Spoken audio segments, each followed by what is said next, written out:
Estamos falando sobre uma série chamada Espiritualidade.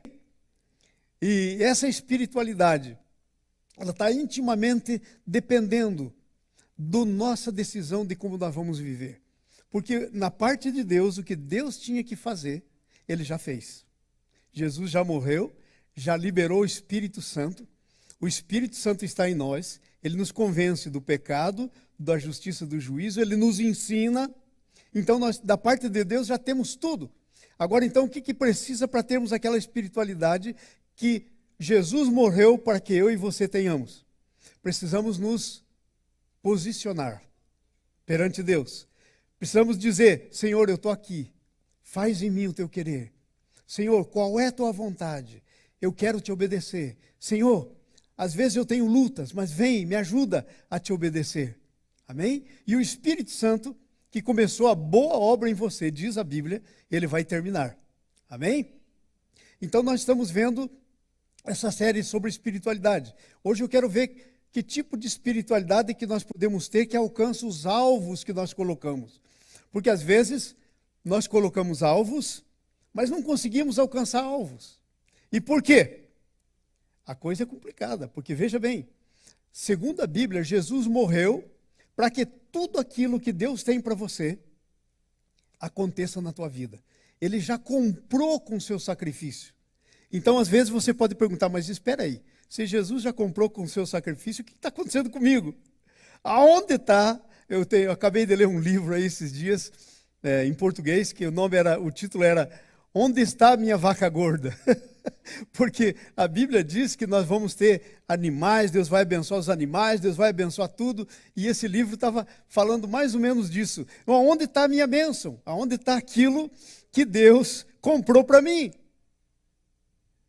Bom, na verdade, isso é uma realidade, Deus já comprou. Agora, o que precisa é que nós tomemos posse. E como é que nós tomamos posse disso? Nos posicionando, sabe? Nos alinhando para com Deus. Então, Deus tem alvos para a nossa vida. A Bíblia diz assim: nem olhos viram, nem ouvidos ouviram o que Deus tem preparado para aqueles que o amam. Então, teus olhos não viram, nem teus ouvidos ouviram o tanto que Deus tem para você. E aí você pode perguntar: cadê a minha vaca gorda? Como o autor do livro fazia a pergunta, né? Aonde está a minha bênção? A tua bênção está separada para você. Eu quero que você nessa manhã imagine comigo um supermercado. Você conhece bem supermercado, né? Então o supermercado tem aquelas prateleiras que tem as coisas do supermercado dos dois lados. Então imagine o céu. No céu tem uma prateleira que está escrito seu nome. Todas as suas necessidades, todas as bênçãos que Deus tem para você, já foram conquistadas pela morte de Jesus. Jesus, quando disse, está consumado, lá na cruz, quando disse, está feito, sabe o que ele estava dizendo? Tudo o que você precisa eu comprei para você. E foi pago integralmente pelo sacrifício de Jesus. Então imagine que agora lá no céu tem essa prateleira. E está tudo que você tem. E nós estamos aqui na terra, porque não chegamos lá ainda no céu, né? E aí nós temos aqui necessidades e temos coisas. Muitas vezes aquilo que nós estamos precisando aqui está estocado para a gente na nossa prateleira. E o que está acontecendo? Nós não estamos tomando posse do que Deus tem. A vida cristã é você se levantar para ser, para ter e para fazer tudo o que Deus, na eternidade, antes que você viesse a esse mundo, pensou para você. Você sabia que você foi conhecido por Deus antes que você nascesse?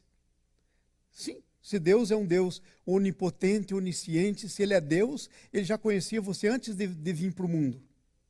E se Ele já conhecia você antes de você vir para esse mundo, Ele tinha planos para você. E se Ele tinha planos para você, Ele tinha bons planos. Segundo o caráter de Deus, Ele não pode fazer planos. A Bíblia até tem um versículo que diz assim: eu é que sei que planos tenho para vós. Planos de vida e não de morte. De bênção. Então é interessante isso, pensarmos nisso. Então hoje nós vamos ver exatamente isso. Juízes capítulo 6, versículo 11 até o versículo 32, nós vamos fazer a leitura. Nós estamos estudando alguns personagens da Bíblia. Sabe por quê que ficou contado a história dos personagens da Bíblia aqui na Bíblia? Eles já morreram, gente, eles já foram. Ficou a história deles aqui para mim e para você. E sabe por que Deus deixou a história? Porque na história deles tem os princípios que eles fizeram e deu errado, não era de Deus, e os princípios de Deus que eles fizeram e foram bem-sucedidos. Então hoje nós vamos estudar a vida de um desses personagens, chamado Gideão. Como é que o Gideão alcançou os alvos que Deus tinha para ele? Na verdade, a vida do Gideão não começou boa, começou ruim, porque ele estava num tempo em que o povo de Israel estava invadido. Eles plantavam, eles colhiam, e aí os filisteus esperavam ele fazer todo o trabalho duro, e quando estava tudo plantado, colhido, estava tudo lá já armazenado, vinha o inimigo e levava tudo. Talvez você se sinta assim: Senhor, eu trabalho, e quando estou para desfrutar o que eu trabalhei, parece que vem o inimigo e leva. Não é coincidência. O inimigo vem para roubar, matar e destruir. Então o Gideão estava assim. Mas Deus apareceu para ele e mudou a história dele. E os princípios que Deus fez na mudança da história do Gideão são os mesmos princípios que podem mudar a tua história e a minha história. Vamos ver esses princípios hoje. Amém? Versículo 11 diz assim: Então veio o anjo do Senhor e assentou-se debaixo do carvalho que está em Ofra, que pertencia a Joás, a Biesrita. E Gideão, seu filho, estava malhando o trigo no lagar para pôr a salvo dos midianitas. Então o anjo do Senhor lhe apareceu e lhe disse: O Senhor é contigo, homem valente. Respondeu Gideão: Ai, Senhor meu, se o Senhor fosse conosco, por que nos sobreveio tudo isso? É a pergunta que nós fazemos. Se Deus é comigo, por que toda essa desgraça acontecendo? Então ele perguntou: por que nos sobreveio tudo isso? E que é feito de todas as tuas maravilhas, que nossos pais nos contaram, dizendo: não nos fez o Senhor subir do Egito, porém agora o Senhor nos desamparou e nos entregou nas mãos dos midianitas.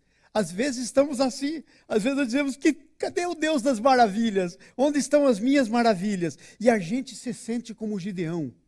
A gente se sente: Deus me abandonou. Seja honesto, quantas vezes isso passa pela nossa cabeça? Deus me abandonou, eu faço as coisas, não dá certo, Deus não está comigo. Cadê aquele Deus que a Bíblia fala? Assim estava o Gideão, irmãos, assim estava ele. Então se virou, versículo 14, então se virou o Senhor para ele e lhe disse: vai na tua força e livra Israel da mão dos midianitas. Porventura não te enviei eu? Então Deus diz para ele: eu quero te usar para mudar a história. Eu tenho uma palavra para você hoje. Esse texto que nós lemos, sabe para que ficou escrito aí? Para você. Deus está dizendo para você hoje: eu quero mudar a tua história. Eu quero usar você para mudar a história. Para mudar a história da tua família. Para mudar a tua própria história. Para mudar a história da tua geração. Então Deus disse: não te enviei eu? Aí tinha uma missão. Aí tinha um alvo. E nós vamos ver isso hoje. Como é que o Gideão alcançou os seus alvos? Não te enviei eu, versículo 15. Ele disse: ai, Senhor meu, como que livrarei a Israel?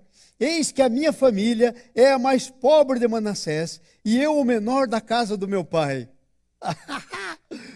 A palavra te pegou, né? Porque às vezes nós pensamos: mas Senhor, eu não sou digno. Ai, Senhor, talvez aquele irmãozinho lá que anda bem com Deus, que é uma pessoa de oração, que lê, mas Senhor, eu quero te dar uma notícia hoje.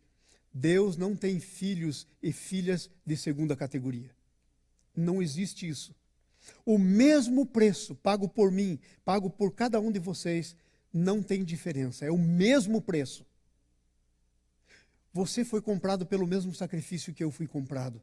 Não há filho e filha de segunda categoria. Todos somos filhos de primeira categoria, porque o preço pago foi pago por Jesus. Amém? Então, não tem esse negócio, ai, eu sou pequeno, eu sou menor, ai, eu não posso, Senhor. Deus está dizendo sim, você. Você. Agora veja como continua. 16. Tornou o Senhor, ele disse, eu estou contigo, ferirás os medianitas como se fosse um só homem. Ele está dizendo assim, ó, não é por causa de você, é por causa da minha presença, é porque você vai não na tua força, você vai na minha força. E aí está um dos problemas, irmãos. Por que nós não somos bem-sucedidos? Vamos na nossa força. Quando temos a força do Senhor para irmos nela, temos que ir na força do Senhor. Então ele diz, eu estarei contigo, vai ferir eles como se fosse um só homem. 17, ele respondeu, se agora achei mercê diante dos teus olhos, me dá um sinal que és tu, Senhor, que me falas. Aí ele disse, olha, é como se o Gideão dissesse assim, Senhor, tá bom demais para ser verdade. Às vezes nós dizemos isso, tá bom demais para ser verdade, tá bom demais. Então o Gideão disse, Senhor, me dá um sinal para saber que é o Senhor mesmo, que eu não estou na minha mente, não está delirando, que eu não estou vendo coisas, que eu não estou ouvindo coisas. Me dá um sinal que é o Senhor mesmo. Entenderam?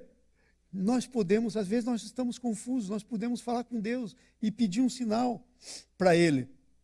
Me dá um sinal que tu és mesmo, que me falas. 18. Rogo depois que não se apartes daqui até que eu volte e traga a minha oferta e a disponha perante ti. Respondeu o anjo, eu esperarei até que voltes. Eu vou esperar por você. Vai, faz o que tem que fazer, eu espero. Irmãos, Deus está esperando que você volte com a sua oferta. E sabe qual que é a sua oferta? É o que Deus pede para você. Pastor, mas o que Deus pede para mim? Simples. A Bíblia diz assim, filho meu, dá-me teu coração. Uau! Ele espera que você chegue para Ele. Primeira coisa, entregando o teu coração. Irmãos, Deus não está muito interessado nas coisas que você tem. Deus é Deus das tuas coisas, mas primeiro é Deus de você. Ele quer primeiro você. Você é por quem Jesus morreu e ressuscitou e pagou o preço. Então a sua oferta, traga a sua oferta. Então, ele diz no 19, então Gideão preparou um cabrito e bolos asmos, sem fermento, e um efa de farinha, e a carne num cesto, e o caldo numa panela, e lhe trouxe até o carvalho e lhe apresentou. Então ele traz e apresenta. Irmãos, nós precisamos apresentar. Isso quer dizer uma decisão. Ninguém apresenta sem querer. Nós temos que ter uma decisão em apresentar-nos como uma oferta. Agora veja, 20. Porém o anjo de Deus lhe disse, toma a carne e os bolos e põe sobre esta pedra, ou essa penha. Derrama em cima delas o caldo. E assim ele fez. E estendeu o anjo do Senhor a ponta do cajado que trazia na mão, e tocou a carne e os bolos asmos. Então subiu fogo da pedra e consumiu os lados, os bolos e a carne. E o anjo do Senhor desapareceu da presença dele. Gente, se você faz uma oferta, ele aceita. Ele vai vir e vai aceitar. E sabe, ele tocou com o cajado e a Bíblia diz consumiu. Isso quer dizer, essa oferta foi aceita pelo Senhor. Consumiu, foi aceita. E o anjo então desaparece da presença. Agora veja só o que acontece. Viu Gideão, que era o anjo do Senhor, e disse, presta atenção no que o Gideão disse. Vendo o Senhor, olha aí na sua tela, vendo o Senhor, que era o anjo, vendo Gideão, que era o anjo do Senhor, disse, ai de mim, Senhor Deus, porque vi o anjo do Senhor face a face. Ai de mim, Senhor Deus, porque vi o anjo do Senhor face a face. E sabe quem que era esse anjo? Era Jesus antes da encarnação. Você sabia que Jesus, Antes dele nascer de Maria, ele já existia. O nome dele chamava-se Deus o Filho. E lá no Velho Testamento, ele aparecia em forma de anjo. Ele apareceu para Abraão, ele apareceu muitas vezes. E agora que ele está aparecendo. Sabe, Jesus é o Deus pelo qual você tem contato com o Espírito Santo e com o Pai. Ele é o caminho, a verdade e a vida. Ninguém vem ao Pai senão por mim, disse ele. Ele é o caminho para a tua comunicação. Amém? Então, ele viu que era o anjo, ele disse, vi o anjo do Senhor face a face. Porém, o anjo do Senhor, o anjo tinha desaparecido. E aí, quando ele ficou meio assim, era Deus, agora, ai de mim. O anjo aparece de novo. Ele falou, cara, se eu quisesse fazer alguma coisa com você, se eu quisesse triturar você, eu já tinha feito, fazia horas. Mas eu estou aqui porque eu quero andar com você, porque eu quero ter comunhão com você. Então, porém, o anjo do Senhor lhe disse, paz seja contigo. Não temas, não morrerás. Que coisa tremenda. Não estou contra você, eu estou para trazer a paz para você. Não temas, não morrerás. E aí, no 24 diz assim, então Gideão edificou ali um altar ao Senhor, e ele chamou, o Senhor é paz. Ainda até o dia de hoje está o altar em Ofra e pertence aos abiesritas. História tremenda essa, né? Então, mas veja, Deus está tirando o Gideão de uma situação para colocar ele numa situação espiritual desejada, para colocar ele numa situação espiritual em que ele pode ter comunhão, ele pode cumprir os objetivos de Deus, ele pode tomar posse de tudo aquilo que Deus tem para ele pode alcançar os alvos de Deus para ele. E a primeira coisa que eu quero meditar com vocês nessa manhã é essa. A espiritualidade cristã começa em nosso espírito, não na nossa mente. Presta atenção. Muitas vezes nós temos uma espiritualidade que é na nossa mente, ok? Uma espiritualidade que só funciona aqui. Vamos dizer que aqui seja o segundo andar, o primeiro andar está aqui, é o nosso espírito. A Bíblia diz que nós temos que ser fortalecidos no homem interior, que é o nosso espírito. Homem, dizendo homem e mulher, interior, que é o nosso espírito. A verdadeira espiritualidade começa no nosso espírito. Mas às vezes, nós temos uma mentalidade que é espiritualidade só aqui em cima e não vem do coração. E sabe, uma espiritualidade que não vem do coração é terrível. Porque ela não consegue cumprir os alvos que Deus tem. Porque é uma espiritualidade contaminada. É só ideias aqui na cabeça. Então presta atenção. A Bíblia diz que nós somos um corpo, nós temos um corpo, uma alma e somos um espírito. Então há corpo e espírito. Irmãos, no nosso espírito, o Espírito Santo produz o fruto do Espírito, no nosso espírito. A nossa mente produz aquilo que a Bíblia chama lá em Gálatas capítulo 5, versículo 19, o fruto da carne. Então há uma luta entre a carne e o espírito, porque a nossa mente quer sentar no trono, mas Deus quer sentar no trono no nosso espírito. E então do fruto do espírito tem que sair e contaminar todo o nosso corpo, e encher todo o nosso corpo, e tomar conta do nosso corpo. Uma espiritualidade. É assim, sabe? Veja bem, a primeira coisa que há no nosso espírito, e isso não está na nossa mente. A nossa mente também, de alguma maneira, tem isso, mas não é o que Deus fala como sendo a espiritualidade de Deus. A primeira coisa que está na nossa mente é a adoração, que vem do teu entendimento. Então você adora, e aí há um problema, muitas vezes. A Bíblia diz, esse povo me adora com os seus lábios, mas o seu coração está longe de mim. Entenderam? É uma coisa só aqui da mente. Mas a verdadeira espiritualidade, a verdadeira comunhão vem do Espírito. João capítulo 4, quando Jesus falava com a mulher samaritana, ele diz assim, importa que os adoradores adorem em espírito e em verdade. Esses são os adoradores que Deus procura para si. Adoradores que adoram em espírito e em verdade. Começa lá dentro a adoração. É no teu espírito que está uma coisa chamada adoração. Agora a tua alma também adora. Adora o dinheiro, adora a posição social, adora tudo que não é Deus. Por isso que o homem sem Deus, desde a criação do homem, até as tribos mais longe, ainda não descobertas, eles têm um negócio de adoração. Porque eles têm um espírito. E o espírito fica procurando, mas aí só acontece na mente. Eles adoram pedra, pau, ídolos. Fazem deuses para si mesmo. Mas a verdadeira espiritualidade, aquela adoração que vem do espírito, a verdadeira adoração é uma característica do teu espírito. No teu espírito está a adoração. Na sua mente está a sua decisão, as suas emoções, a sua razão. Razão, emoções e decisão. Mas no seu espírito está a comunhão. Comunhão com Deus. A verdadeira comunhão é só no espírito.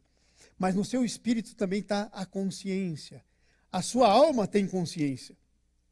A sua alma tem consciência. Mas não é a mesma consciência do espírito. A sua alma tem consciência pelo que vê. É de fora para dentro. A consciência do espírito é de dentro para fora. Ok? Por isso é que a consciência nossa, que é aqui da alma, às vezes está contaminada. E às vezes é uma consciência que não acontece nada a partir dela. Mas sabe, no nosso espírito está uma coisa chamada consciência. Deixa eu explicar isso bem para vocês. Não acontece com você, e eu sei que acontece, porque acontece comigo, e eu sou parecido com você. Muitas vezes eu estou querendo uma coisa, e eu estou querendo uma coisa, então pelo fato de eu querer isso, devia solucionar. Porque eu decidi querer isso. Mas lá dentro, é como se tivesse uma vozinha dizendo, não, pero que negócio é esse? Se eu quero, se eu estou decidido para isso, então por que eu não estou em paz? Por que tem alguma coisa lá? É a sua consciência espiritual, lá no teu espírito, dizendo não. É o seu espírito lutando contra a sua carne para que você não faça o que você quer. É a sua consciência. Ok? E a outra coisa que tem no nosso espírito é a intuição. Intuição é aquela coisa que você não sabe bem porquê, mas você sabe que é. Você não explica bem, mas você sabe que é uma coisa que vem lá de dentro de você. Às vezes você não está entendendo, mas você está sendo assim, como que compelido, como que enviado, como que direcionado para fazer alguma coisa. Que não está aqui na sua mente. Vem do seu espírito. Tremendo isso, é a intuição. É uma capacidade do espírito. E as pesquisas por aí dizem que as mulheres têm mais capacidade disso do que os homens. Porque nós, os homens, somos mais durão, assim, na nossa mente, mais, né? É o que as pesquisas aí dizem. Eu estava lendo sobre isso um dia desses. Agora, veja. Então, a espiritualidade começa no espírito, não é na nossa alma. Nós temos coisas aqui da nossa alma, mas não são as mesmas coisas do espírito. Não é a mesma comunhão, não é a mesma consciência, não é a mesma intuição. Ok? É diferente. Então isso é uma das coisas. Agora veja, o segundo ponto que nós estamos aqui. A verdadeira espiritualidade, a espiritualidade cristã produz mudanças. Vamos começar a ver o que aconteceu na vida desse homem que nós estamos estudando hoje, do Gideão. Ok? Começa lá no versículo 11. A espiritualidade produz mudanças. A nossa alma, sabe o que ela faz? Ela faz isso que está no versículo 11. Escute, isso é a nossa alma.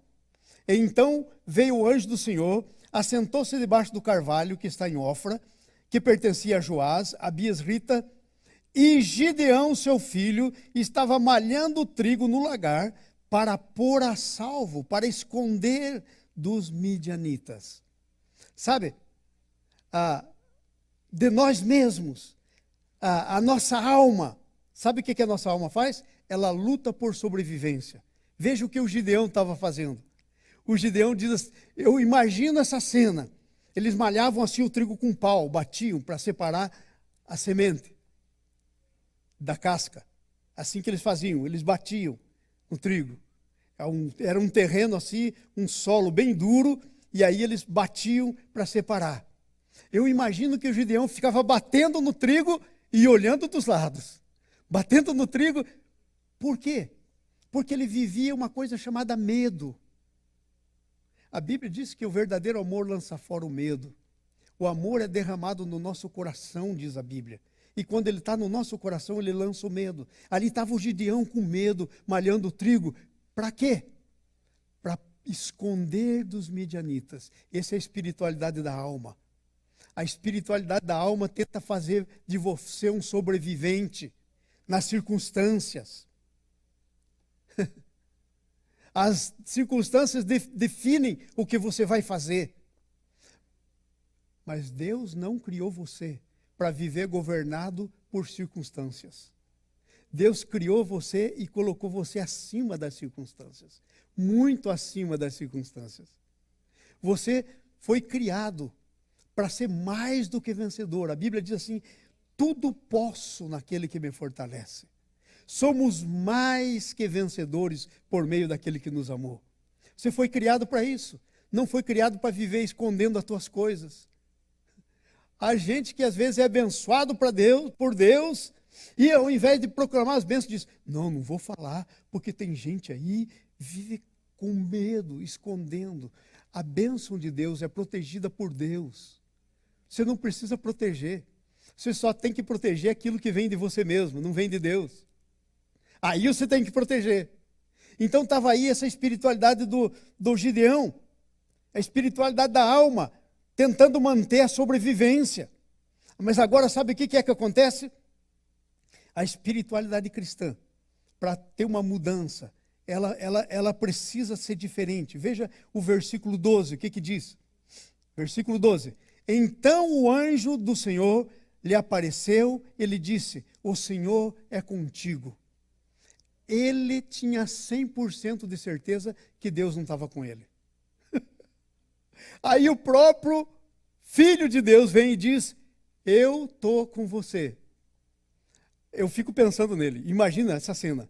Ele está lá malhando o trigo, aí vem o anjo, ele olha para o anjo e o anjo diz para ele: o Senhor é contigo. Eu fico imaginando que ele deve ter olhado: com quem ele está falando? Não estou vendo mais ninguém aqui, comigo aqui não é. Porque ele diz aí para trás: se o Senhor fosse comigo, eu não estava assim. Ele deve ter ficado procurando: está falando com quem? Comigo? Eu? O Senhor é comigo? Irmãos, esse é o nosso problema. Sabe por quê? Porque muitas vezes nós pensamos que o Senhor está conosco por causa do que nós estamos fazendo ou deixando de fazer. O Senhor está conosco porque Ele nos comprou por preço. Ele morreu por você e te comprou, e você é a propriedade dEle. E a Bíblia diz: não te deixarei, não te abandonarei. Você foi comprado por preço. Você pode deixar Ele lá, separado, mas Ele não te abandona.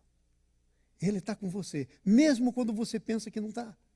Então, a espiritualidade cristã tem que produzir mudança. Que mudança tem que produzir? Tem que mudar a tua crença. Nós temos que, como cristãos, parar com essa crença boba que a gente tem na cabeça, que Deus está com a gente só quando está tudo do jeito que a gente pensa que é. Gente, se fosse assim, sabe quando Deus ia estar com a gente? Nunca. Porque a Bíblia diz que se a gente fizer tudo certo, mas errar numa coisa, é culpado de tudo o resto. Então, quando que chega lá? Nunca. Então, Deus está conosco apesar. Ele não está conosco para nos deixar do jeito que estamos. Entenda bem isso. Então, pastor, eu posso continuar assim que Deus... Ele não está com você para te deixar do jeito que você está. Mas Ele está com você para mudar você. E a primeira coisa que tem que mudar é a sua crença. É o que você acredita de Deus. Deus está com você por causa de uma coisa chamada graça. Sabe você o que é graça? Um favor imerecido. Algo que você não merece. Pela graça sois salvos. Isso não vem de vós. A vida cristã é vivida pela graça. Não por merecimentos, não por nada. Então, olha só, ele quer mudar nossas crenças. Veja o versículo 13, o que diz? Gideão respondeu: ai, Senhor, se o Senhor é conosco, por que então nos sobreveio tudo isso? Que é feito das maravilhas que nossos pais nos contaram, dizendo: não fez o Senhor essas maravilhas? Irmãos, que é feito das maravilhas que eu leio na Bíblia? Muitas vezes você não tem vontade de perguntar isso? Senhor, o Senhor está comigo? Então, que negócio é esse? Essas coisas todas que estão escritas aqui, por que não acontece na minha vida? Era a exclamação do Gideão. E a resposta de Deus é porque tem que mudar as crenças. O que você pensa de Deus. O que você pensa de você mesmo. Tem que mudar a crença. Quem você é, quem o teu Deus é. Às vezes nós temos aquela ideia maligna que foi passada para a cabeça da gente que não é da Bíblia, que Deus é um Deus que está lá com um pau na mão, só esperando a gente fazer alguma coisa para bater. Esse não é o nosso Deus, esse não é o Deus cristão. Esse não é o nosso Deus. Amém? Então começa com a nossa mudança de crença. Agora veja, começa com a nossa mudança de identidade. Veja o versículo 14 aí. Porque então o Senhor se virou para ele e lhe disse: vai nessa força e livra Israel da mão dos medianitas. Não te enviei eu? Aí o Gideão olha assim para ele e diz: espera aí, eu estou aqui malhando trigo, todo amedrontado, olhando para lá, para cá, para ver se não vem um medianita, não vem um bando aí para me roubar. Logo que eu termine, eu vou esconder de um jeito que se quando procurarem não possam achar. Que negócio que eu vou libertar Israel? Eu? Tem que mudar a crença em quem é o teu Deus e tem que mudar a crença em quem é você para o teu Deus. Veja o que o texto diz. Vai nessa tua força. Ele deve ter pensado: que força? Eu sou um covardão, se vier eu corro. Que força? Sabe por quê? Porque ele não tinha consciência que Deus estava com ele. Porque se ele tivesse consciência que Deus estava do lado dele, ele ia ser, sabe como? Igual ao filho daquele rei bobo lá que perdeu o trono para Davi. Ele ia ser igual ao Jonatas. Um dia o Jonatas estava na guerra, o inimigo do outro lado e eles para cá. E aqui, naquele tempo a guerra era um negócio assim, eles vinham, acampavam, ficavam dias, um afrontava o outro afrontava e ficava lá. Aí o Jonas diz: espera aí esse negócio, alguma coisa não está certa. Se Deus é Deus, ele pode salvar com poucos ou pode salvar com muitos. E aí ele diz para o escudeiro dele: vamos lá. E ele sai e sobe num monte onde está entrincheirado o inimigo e ele começa a derrubar o inimigo. E ele diz assim: ó, eu vou derrubando e você vai acabando. Então ele começa e há um alvoroço. Se alvoroça a banda do inimigo. E aí o pessoal olha e diz assim: o que está acontecendo lá? O pessoal de Israel. E daí eles dizem: quem saiu do nosso meio? Era o Jonatas. O Jonatas sabia quem era o seu Deus e quem era ele para o seu Deus. Ele disse: o Senhor pode salvar com muitos ou com poucos. Eu vou lá. Se o Senhor estiver comigo, é isso que eu preciso, eu não preciso de mais nada. O que é que Deus está dizendo aqui agora? O que Jesus está dizendo para ele? Vai nessa tua força. Não te mandei eu, não te enviei eu. Irmãos, ele foi enviado para libertar Israel. Agora presta atenção, você veio nessa terra, foi enviado. Você é enviado. Para que você é enviado? Você precisa conhecer a sua missão. Porque senão como é que você vai conquistar? Porque senão, irmão, se você não, como é que você vai alcançar teu alvo sem saber qual é o alvo? Você está aqui para quê?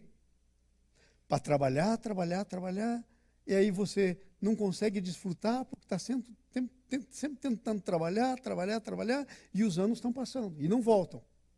E aí, daqui a pouco, pum, você morre. E daí?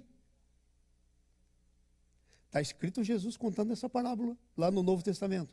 Ele disse que tinha um camarada, plantador, ele plantou e colheu e deu muito e pôs celeiros e ele entesourou tudo aquilo e disse, agora sim eu vou desfrutar. Aí vem a palavra de Deus para ele, louco, hoje te pedirão tua alma e o que você tem preparado para quem é. E Jesus disse, ajunte tesouro para você no céu, onde a ferrugem e a traça não corrói, o ladrão não rouba. Qual é a tua missão? Qual é? O que é que você tem que alcançar? Qual é o alvo de Deus para você? Gideão estava sem alvo na vida, irmãos. Irmãos, o alvo do Gideão era sobreviver. Agora, vê se isso cabe na cabeça. Alguém que é filho de Deus, mais que vencedor, e a única coisa que está tentando fazer é sobreviver. E Deus está com ele. E ele está lá cheio de medo, preparando para esconder e para sair correndo, se vier o inimigo. Irmãos, nós precisamos mudar as nossas crenças. Crenças de quem o nosso Deus é. Crenças de quem nós somos. É isso que vai nos habilitar a conseguir conquistar aquilo para o qual fomos conquistados. Irmãos, eu gosto desse versículo. Paulo diz, esquecendo das coisas que para trás ficam, eu prossigo para o alvo para conquistar. Você é um conquistador, você é uma conquistadora. Para conquistar aquilo para o qual eu fui conquistado. Jesus te conquistou para conquistar. Você é um conquistador. A única coisa que tem que acontecer é mudar as crenças de quem é o teu Deus e de quem você é. E se posicionar perante Ele. Andar pelo Espírito, na comunhão, uma consciência diferente, uma intuição. Pastor, como que eu vou descobrir então o que é que Deus tem para mim? Deus colocou o Espírito Santo no teu espírito. À medida que você entra em comunhão com Deus, você o adora em espírito e em verdade. Você lê a palavra dele.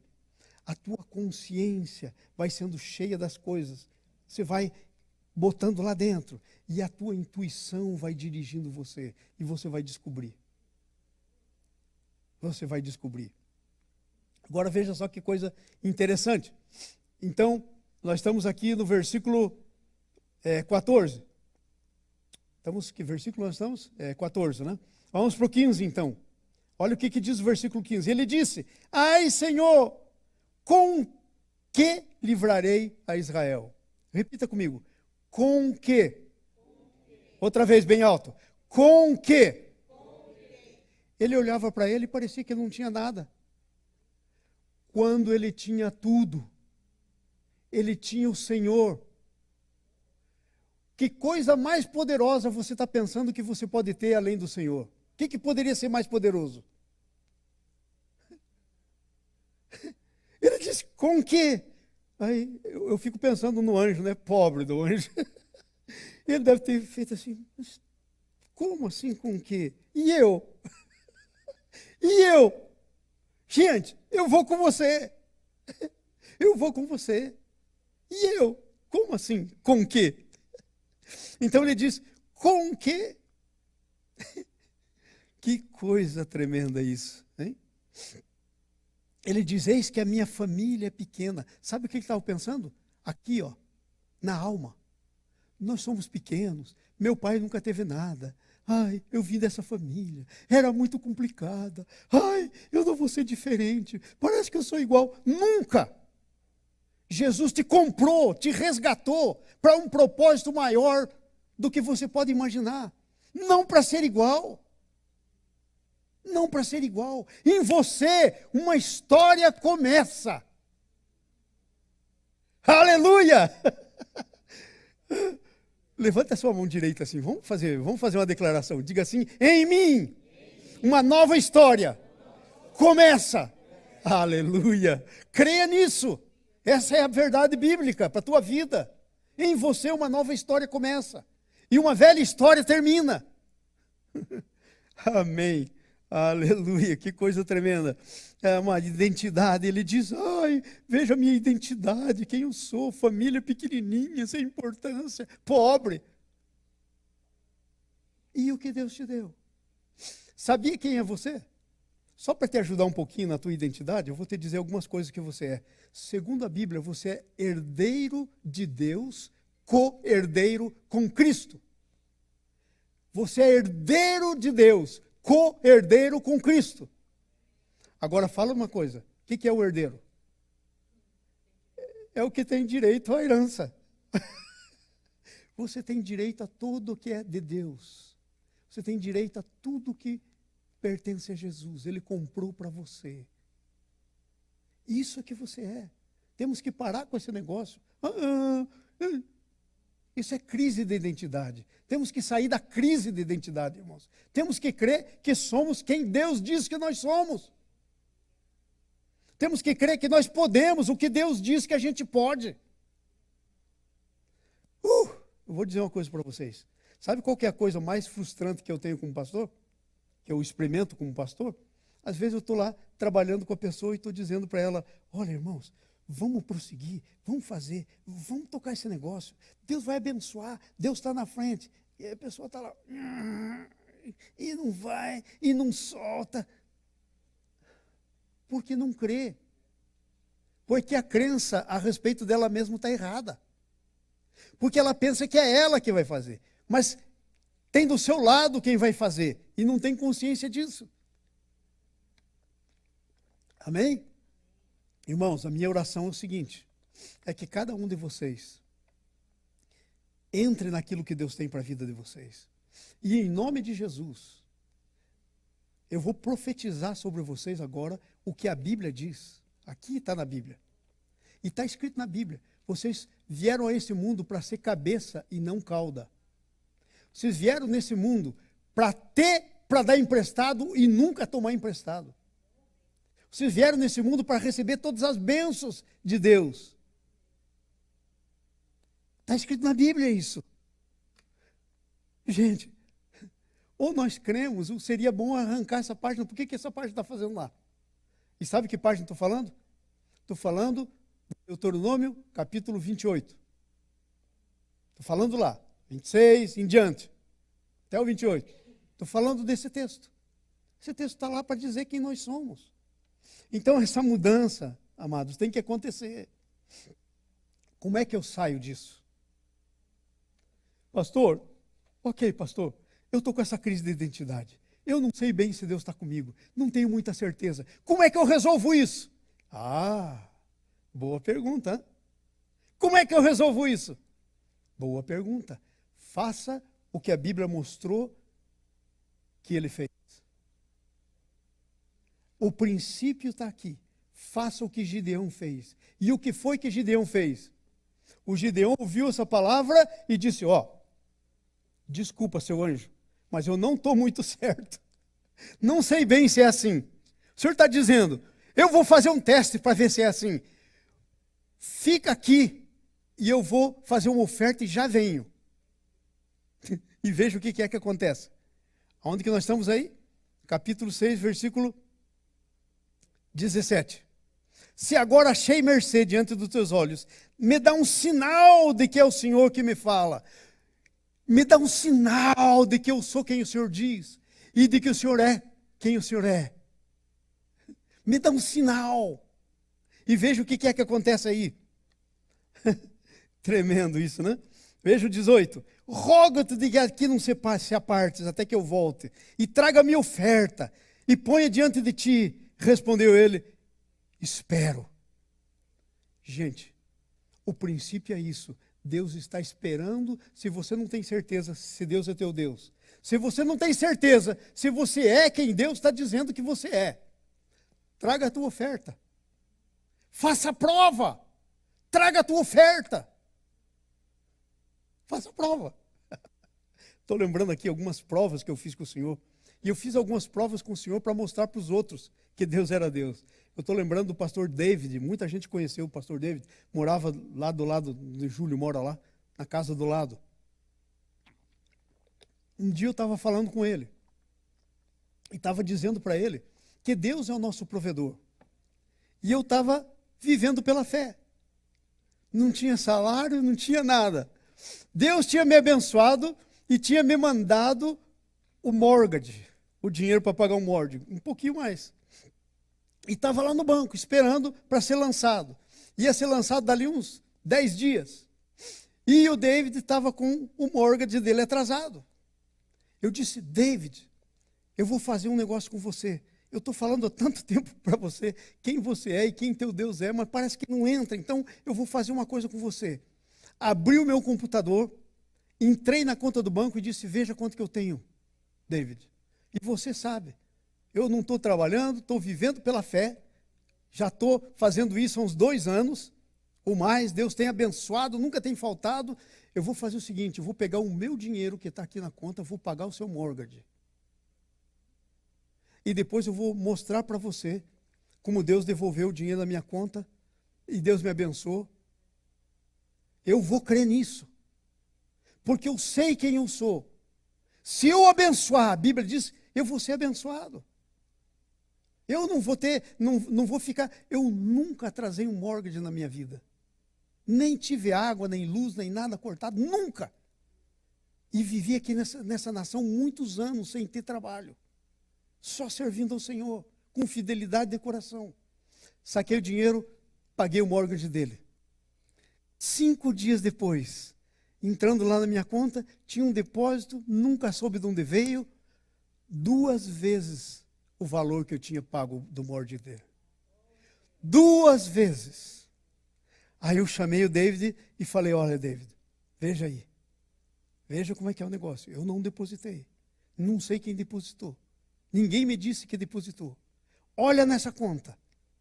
E o David disse, eu disse sim, você é igualzinho a meu, porque o preço pago por você foi o que foi pago por mim. Conheça o Senhor, faça oferta. O que é fazer oferta? Você pode perguntar para mim. Se decida perante o Senhor. A Bíblia diz lá em Oséias, conheçamos a Deus e prossigamos em conhecer o Senhor. Comece a conhecer quem é o teu Deus, porque na medida que você começar a conhecer quem é o teu Deus, você vai conhecer quem é você. Você vai começar a conhecer quem é você. Porque Deus é o teu espelho. Você tem que se enxergar em Deus. Mas às vezes, nós estamos se enxergando no nosso irmão, nós estamos nos enxergando nas circunstâncias. Isso não é espelho, irmãos. Isso é um erro. Fala Jesus, Jesus está falando comigo. Agora mesmo estou olhando para as circunstâncias. Está amarrado em nome de Jesus. Está pensando que não acontece comigo? Não. Claro que sim. E cada vez que Deus fala, tem que se arrepender. Tem que parar de olhar nas circunstâncias. Põe o teu olho em Jesus. Lembra-se de Pedro? Estava no meio da tempestade, o barco quase afundando, Jesus caminhando sobre as águas. Aí eles olham e dizem, é um fantasma, todo mundo grita. Aí Jesus diz, calma gente, calma aí, sou eu. Aí o Pedro, ele era bem sanguíneo, né? Ele disse, Senhor, se é o Senhor, manda eu ter contigo. E aí ele disse, vem. Aí o Pedro, por cima do barco e saiu andando, olhando para Jesus. De repente ele começou a olhar para as ondas, a força das ondas, do vento. E sabe o que a Bíblia diz? Começou a afundar. Tirou o olho de Jesus. Você pensa que não acontece comigo? Sim, às vezes eu tiro o olho. Mas aí eu tenho que voltar a colocar o olho. Não podemos ficar com o olho fora. Isso acontece. Amém? Agora veja outra coisa. A espiritualidade cristã restaura a fé. Quando você oferecer, quando você fizer o que o Gideão fez, traga a tua oferta, irmão. E a oferta é você. Para de querer fazer negócio com Deus. Irmãos, presta atenção nisso. Nós somos aqui uma igreja um tanto diferente, né? Como diria o Carlos aqui na frente, um tanto rara. Mas aqui nós não cremos que, por exemplo, é o seu dízimo que vai liberar as bênçãos de Deus para você. Porque isso é negócio com Deus. E Deus não precisa do seu dinheiro. Nós cremos que você vai entregar o seu dízimo por causa do seu coração. Por isso que aqui dinheiro não tem ênfase na igreja. Porque não é o final. O final é o nosso coração, a nossa comunhão, o nosso amor ao Senhor. Se dizimamos, fazemos isso por causa do amor. Mas tem muita gente que está dizendo, vou dar o dízimo porque eu vou ser abençoado. Deus nunca vai abençoar baseado nisso. Sabe por quê? Porque Ele abençoa baseado no sacrifício, na morte e na ressurreição de Jesus. Essa é a base da bênção. Não é o que você faz. Amém? Então veja o versículo 17. Diz assim, respondeu ele, se achei mercê, teus olhos, fica aqui, eu vou fazer uma oferta. Ele então vai e faz a oferta. E ele traz oferta. E aí ele traz lá aquela oferta que ele sabia. Gente, às vezes nós sabemos que temos que fazer uma oferta. Sabe qual é o problema? Não é saber, é decidir, é pôr no coração e entregar a oferta. Gente, o nosso amigo aqui sabia. Ele sabia qual era o tipo de oferta. O Gideão foi lá e fez a oferta direitinho, certinha. Agora, só Deus sabe quanto tempo que ele não fazia uma oferta. Porque quem vai fazer oferta, você pensa que Deus está contra ele? Você pensa que não é nada? Você pensa que Deus não aceita? Quem faz oferta? Então, primeiro tem que quebrar essas potestades na mente, essa espiritualidade falsa. Aí depois, então, você faz a oferta. Se você quiser saber mesmo, ainda está duvidando, oferte ao Senhor. E você vai ver o que vai acontecer. Então ele vai e traz a oferta. E hoje diz, não, aqui não, aqui no chão, aqui não, põe naquela pedra. E o anjo toca na oferta. Se você trouxer a oferta que agrada o coração de Deus, e a primeira oferta, não faça outra antes dessa, é você. Você. Se você trouxer a oferta, sabe o que vai acontecer? O anjo vai tocar em você. Vai sair fogo. E fogo, sabe o que significa? Espírito Santo. O Espírito Santo vai entrar em você e vai consumir tudo que não é de Deus. Você vai ser totalmente cheio do Espírito Santo. E de você vai sair um cheiro suave, que a Bíblia diz que são as ofertas que Deus se agrada. Faça isso, meu irmão, minha irmã, faça isso. Traz oferta, sai da dúvida, se apresente, traz oferta. E o anjo veio e tocou, e saiu fogo. Uau! E aí, é tremendo isso, né? E aí ele disse assim, não há de ver que era o anjo mesmo. Era o anjo, ele estava aqui. E veja a mente, a mentalidade. Ai, e ele estava aqui, e eu sou um pecador, eu vou morrer, socorro! Ou eu vi o anjo, ele tocou na oferta, saiu fogo, agora eu vou morrer. Aí o anjo, que já tinha desaparecido, fala, tem que voltar lá de novo. O rapaz está com a ideia errada. E aí o anjo volta e diz para ele, ei, paz. Repita comigo, paz. Sei, loud, paz. Paz, Deus é o Deus da paz. Ele não vem para te consumir, Deus é o Deus da paz. Ele diz para ele, por Gideão, paz. Tira da cabeça essa ideia errada, paz. E aí o Gideão diz, é o Senhor mesmo. E então ele faz uma coisa, que eu e você temos que fazer.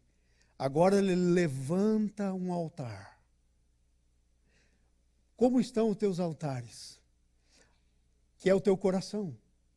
Que é o teu espírito, estão derrubados, estão abatidos, como estão os teus altares? Para quem você tem levantado o altar? E diz aí, está lá até o dia de hoje, chama Jeová Shalom, que quer dizer, o Senhor é a minha paz. Você tem um altar para o Senhor, para reconhecer Ele, como o Senhor que é a tua paz? Oh, meu Jesus, meu Jesus. Aí no versículo 5, vamos à terceira coisa. A primeira coisa que falamos, a espiritualidade cristã começa no nosso espírito. A nossa mente é enganosa. Segunda coisa que falamos, a espiritualidade cristã produz mudanças. E a terceira e última coisa, e estamos terminando, a espiritualidade cristã alcança os alvos de Deus. Vai lá, versículo 25. Versículo 25. Estamos todos aí? naquela mesma noite, lhe disse o Senhor: toma um boi que pertence ao teu pai, a saber, o segundo boi de 7 anos, era o melhor. Derruba o altar de Baal, que é do seu pai, corta o poste ídolo que está junto do altar. Ai, ai, ai, ai, ai. Aí sabe o que começa a acontecer? A mentalidade ou a espiritualidade cristã alcança os alvos de Deus. O primeiro alvo que Deus tem é tirar os deuses estranhos da nossa vida. Na casa do pai dele, e ele morava na casa do pai. Logo lá na frente, tinha um altar para Baal e tinha um poste ídolo.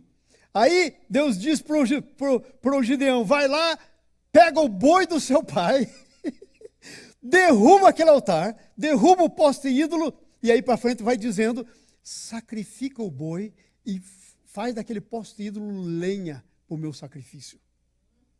E oferece. E sabe o que acontece? Ele ainda estava meio medroso. Aí ele esperou chegar à noite e chamou mais uns homens. Sabe por que ele chamou mais gente? Deus tinha mandado ele fazer. Mas ele chamou mais gente. Sabe para quê? Eu te conto por quê. Para fazer mais depressa, para ninguém ver. Ninguém vê ele fazendo. Ele ainda estava com medo. Então ele foi lá e obedeceu ao Senhor, fez o sacrifício. Ele disse: agora eu vou tirar o Baal. E o pátio da casa do pai dele era onde todo mundo vinha adorar. Ele ia quebrar o altar. Imagine. Ele ia quebrar o poste ídolo. E aí ele disse: eu vou tirar esse negócio, vão me matar. Mas ele foi lá e obedeceu. Ei, vocês aí, venham cá. Mataram o boi, fizeram o sacrifício e tal. E todo mundo para a cama. Vamos dormir. E quando amanhece o outro dia, rapaz, quando o dia amanhece, sabe o que acontece? Veja o versículo 26. Veja o que diz aí. Edifica o Senhor um altar no cimo desse baluarte em camadas de pedra, segundo o boi, oferece, tá? Então Gideão tomou 10 homens dentre os seus servos para fazer logo e fez o que tinha que dizer. Agora leia comigo aí, diz: e fez o que o Senhor lhe dissera. Veja, temendo ele a casa de seu pai e os homens daquela cidade, não o fez de dia, mas de noite. De noite, de medo. Fez de noite. 28. Levantou-se, pois, de madrugada os homens daquela cidade e iam fazer o sacrifício para Baal. Chegando lá, ué, cadê o poste? Cortaram o poste. Cadê o altar? Derrubaram o altar. Ei, tem um altar novo aqui. Quem fez esse negócio?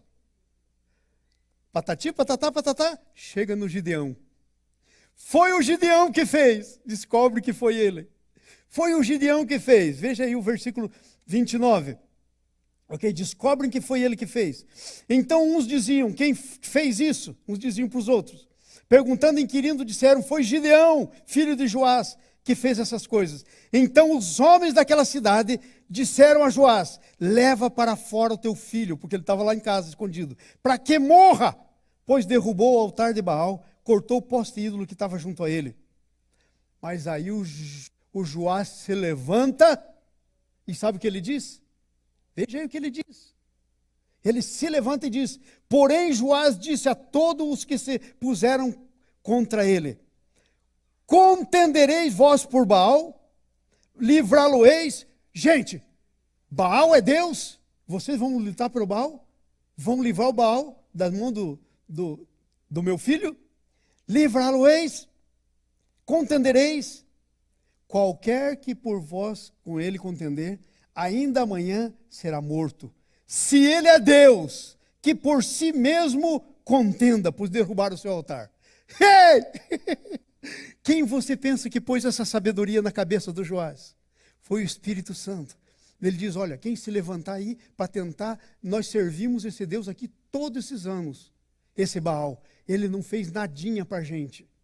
Agora o meu filho derrubou esse altar, cortou o poste ídolo, fez um altar para o Senhor. Quem se levantar agora vai ter que se haver comigo. Morre. Porque se o Baal é Deus, então que se defenda. Chega desse Deus que não faz nada. E sabe o que acontece? Assim ele cumpre. Assim ele cumpre o propósito de Deus. assim ele alcança o alvo de Deus, que era restituir Deus como Senhor sobre a nação. E aí ele vence os inimigos e a história vai para frente. Amém? E ele vence os inimigos, a história vai para frente. E é tremenda. E é tremenda a história. Irmãos, eu quero terminar fazendo uma pergunta para você. Numa escala de 0 a 10, como é que está você e a tua identidade? Quem você pensa que você é? Se é de Deus ou você não tem certeza que é de Deus? De 0 a 10, se você fosse dar uma nota para você, de 0 a 10, quanto você pensa que Deus é teu Deus? De 0 a 10, quanto você pensa que teu Deus está com você? Hã? Ai, pastor, ele está assim, de quando em quando, uma vez por ano. De 0 a 10, quanto que está com você? Tem que mudar essa mentalidade. Tem que mudar as tuas crenças. Você tem que começar a crer na palavra de Deus. Não nas circunstâncias, não nas coisas. Tem que começar a crer que você é quem Deus diz que você é.